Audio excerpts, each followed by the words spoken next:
മുൻകൂർ ജാമ്യം എടുക്കുകയാണ് ഗോവിന്ദൻ മാഷ് ചെയ്യുന്നത്. ഈ തെരഞ്ഞെടുപ്പിലുടനീളം കേരളം കണ്ടത് LDFും BJPയുമായുള്ള അവിശുദ്ധ കൂട്ടുകെട്ടാണ്. കഴിഞ്ഞ നിയമസഭാ തെരഞ്ഞെടുപ്പിലുണ്ടായിരുന്ന ഈ അന്തർധാര ഒഴിവാക്കി ഏതാണ്ട് പരസ്യമായി തന്നെ കേരളത്തിലെ എല്ലായിടത്തും BJPയും CPMും തമ്മിൽ കോൺഗ്രസ് മുക്ത കേരളം ഉണ്ടാക്കാനുള്ള പരസ്യമായ ധാരണയുണ്ടായിരുന്നു. അതിൻ്റെ തെളിവുകളുണ്ട്. എന്നാൽ പോലും മതേതര ജനാധിപത്യ ചിന്തയിൽ അധിഷ്ഠിതമായ കേരളം ആ അവിശുദ്ധ ബന്ധത്തെ കൂടി തള്ളിയെറിഞ്ഞ് UDFന് നല്ല ഭൂരിപക്ഷം ഉണ്ടാക്കി കൊടുക്കുമെന്ന ഉറപ്പാണ്. ഇപ്പോഴത്തെ ബഹുമാനപ്പെട്ട CPM സംസ്ഥാന സെക്രട്ടറിയുടെ പ്രസ്താവനയോടുകൂടി UDFന് നല്ല ഭൂരിപക്ഷം ഉണ്ടാകും എന്നത് വ്യക്തമായി കഴിയും.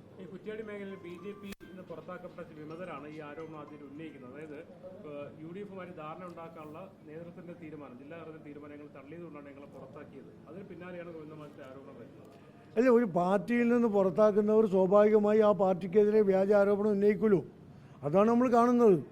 യഥാർത്ഥ BJPയും CPMും തമ്മിലാണ് സഖ്യം. അപ്പോൾ അതിന് BJPയിൽ നിന്ന് പുറത്താക്കപ്പെട്ടവർ അത് ദുരുപയോഗം ചെയ്തിട്ടുണ്ടാകാം. ഗോവിന്ദൻ മാഷിന് പിടിവള്ളി കിട്ടിയപ്പോൾ അതിൽ ചാടി വീണിട്ടുണ്ടാകാം. അതൊന്നും ബാധിക്കുന്നില്ല. ഇത്തരം വ്യാജ പ്രചാരവേലകൾ CPMൻ്റെ ഒരു പൊതു നയമാണ്. പരാജയം മുൻകൂട്ടി കാണുമ്പോൾ അവർ എടുക്കുന്ന ഒരു നിലപാടാണ്. കഴിഞ്ഞ കാലങ്ങളിലൊക്കെ നമ്മളെ കണ്ടിട്ടുണ്ട്. അതും സത്യവുമായി യാതൊരു ബന്ധവുമില്ല.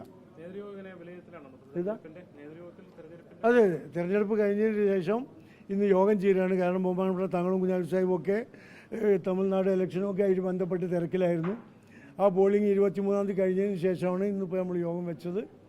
തെരഞ്ഞെടുപ്പ് അവലോകനം തന്നെയാണ് മുഖ്യ അജണ്ട.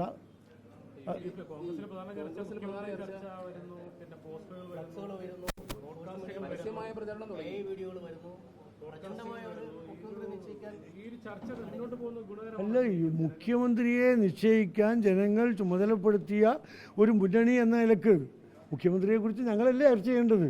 UDF ചർച്ച ചെയ്യും, അത് സ്വാഭാവികമാണ്. ആ ചർച്ചകൾ ഉരുത്തിരിഞ്ഞൊരു തീരുമാനം വരും. അനാരോഗ്യപരമായ പ്രവണതയിലേക്ക് പോകില്ല എന്ന് ഞങ്ങൾക്ക് ഉറപ്പുണ്ട്. കാരണം കോൺഗ്രസിനെ സംബന്ധിച്ചിടത്തോളം അവർക്കിടയിലുള്ള തർക്കങ്ങൾ, രൂക്ഷമായ തർക്കങ്ങൾ ഉണ്ടായ സമയത്ത് പോലും അത് അവസാനിപ്പിക്കാനും ഒരുമിച്ച് പോകാനും നല്ല വിജയം നേടാനൊക്കെ കോൺഗ്രസിന് സാധിച്ചിട്ടുണ്ട്. അതിന് പറ്റിയ നേതൃത്വമൊക്കെ അവരിലുണ്ട്. അതവർ ഉപയോഗപ്പെടുത്തും എന്ന് തന്നെയാണ് ഞങ്ങൾ വിശ്വസിക്കുന്നത്.